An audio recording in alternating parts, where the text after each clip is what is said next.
الأرض على إصبع والجبال على إصبع والشجر والأنهار على إصبع وسائر الخلق على إصبع ثم يقول بيده أنا الملك. فضحك رسول الله صلى الله عليه وسلم وقال وما قدر الله حق قدره. باب ما جاء في تخليق السماوات والأرض وغيرها من الخلائق وهو فعل الرب وأمره. فالرب بصفاته وفعله وأمره وكلامه هو الخالق المكون غير مخلوق وما كان بفعله وأمره وتخليقه وتدبيره فهو مخلوق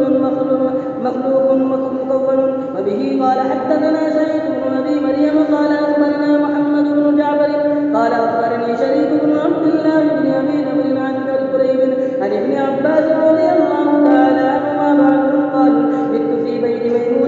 ميمونة رضي الله تعالى عنها وعنهن ليلة والنبي صلى الله عليه وسلم انتهى لأنظر كيف صلاة رسول الله صلى الله عليه وسلم بالليل. فتحدث رسول الله صلى الله عليه وسلم مع لي ساعة ثم رمد فلما كان ثلث الليل آخر أو بعضه قال فنظر إلى السماء فقرأ إن في خلق السماوات والأرض إلى قوله لأولي الألباب ثم قام فتغدى واستنى ثم صلى 11 ركعة ثم أذن بلال بالصلاة فصلى ركعتين ثم خرج فصلى للناس الصبح. باب قوله ولقد سبقت كلمتنا لعبادنا المرسلين. وبه قال حدثنا إسماعيل قال حدثنا مالك عن أبي الزناد عن الأعرج عن أبي هريرة رضي الله تعالى عنه أن رسول الله صلى الله عليه وسلم قال لما قضى الله الخلق كتب عنده فوق عرشه إن رحمتي سبقت غضبي. وبه قال حدثنا آدم قال حدثنا شعبة قال حدثنا الأعمش قال سمعت زيد بن وهب قال سمعت عبد الله بن مسعود رضي الله تعالى عنهما بعد يقول حدثنا رسول الله صلى الله عليه وسلم وهو الصادق المصدوق إنما القاتل يجمع في بطن أمه 40 يوما أو 40 ليلة ثم يكون علقة مثله ثم يكون مضغة مثله ثم يبعث الله إليه الملك فيؤمر بأربع كلمات فيكتب رزقه وعمله وأجله وشقي أو سعيد ثم ينفخ فيه الروح فإن أحدكم ليعمل بعمل أهل الجنة لا يكون بينهما وبينه إلا ذراع فيسبق عليه الكتاب فيعمل عمل أهل النار فيدخل النار وإن أحدكم ليعمل بعمل أهل النار حتى ما يكون بينه وبينها إلا ذراع فيسبق عليه الكتاب فيعمل عمل أهل الجنة فيدخلها. وبه قال حدثنا غلاد بن يحيى قال حدثنا عبد المدرب قال سمعت أبي يحدث عن سعيد بن جبير عن ابن عباس رضي الله تعالى عنهما بعد أن النبي صلى الله عليه وسلم قال يا جبرائيل ما يمنعك أن تزورنا أكثر مما تزورنا فنزلت وما نتنزل إلا بأمر ربك له ما بين أيدينا وما خلفنا وما بين ذلك وما كان ربك نسيا. قال هذا كان الجواب لمحمد صلى الله عليه وسلم. وبه قال حدثنا يحيى قال حدثنا بكير عن الأعمش عن إبراهيم عن القمر عن عبد الله بن مسعود رضي الله تعالى عنهما وعنه قال كنت أمشي مع رسول الله صلى الله عليه وسلم في أرض المدينة وهو متوكل على عسير فمر رجل من اليهود فقال بعضهم لبعض سألوه عن الروح وقال بعضهم لا تسألوه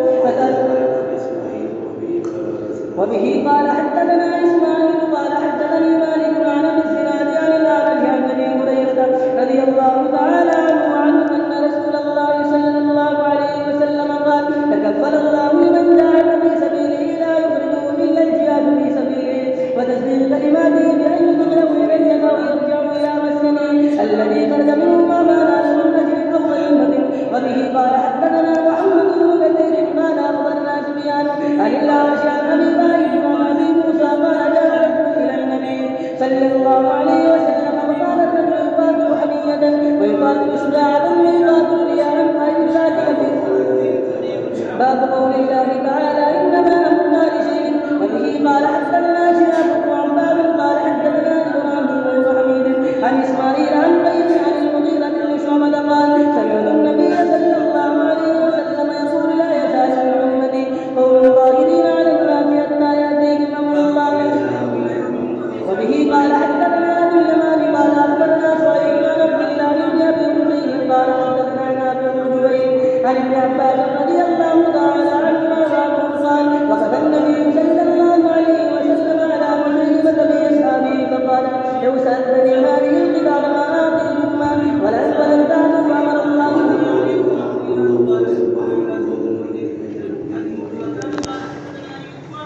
باب قول الله قل لو كان البحر مدادا لكلمات ربي إلى آخر الآية. وقوله ولو أن ما في الأرض من شجرة أقلام والبحر يمده من بعده سبعة أبحر ما نفدت كلمات الله إن الله عزيز حكيم. وقوله إن ربكم الله الذي خلق السماوات والأرض في 6 أيام ثم استوى على العرش إلى قوله تبارك الله رب العالمين سخر له. وبه قال حدثنا عبد الله بن يوسف قال أخبرنا مالك عن أبي الزناد عن الأعرج عن أبي هريرة رضي الله تعالى عنه أن رسول الله صلى الله عليه وسلم قال تكفل الله لمن جاهد في سبيل الله من بيته إلا الجهاد في سبيله وتبليغ كلماته أن يسبله الجنة أو يرده إلى مسكنه بما نال من أجر أو غنيمة. باب في المشية والإرادة. وقول الله تؤتي الملك من تشاء وما تشاءون إلا إن شاء الله ولا تقولن لشيء إني فاعل ذلك غدا إلا أن يشاء الله إنك لا تهدي من أحببت ولكن الله يهدي من يشاء. قال سعيد بن المسيب عن أبيه نزلت في أبي طالب يريد بكم الله اليسر ولا يريد بكم العسر. وبه قال حدثنا مسدد قال حدثنا عبد البارد عن عبد العزيز عن أنس رضي الله تعالى عنه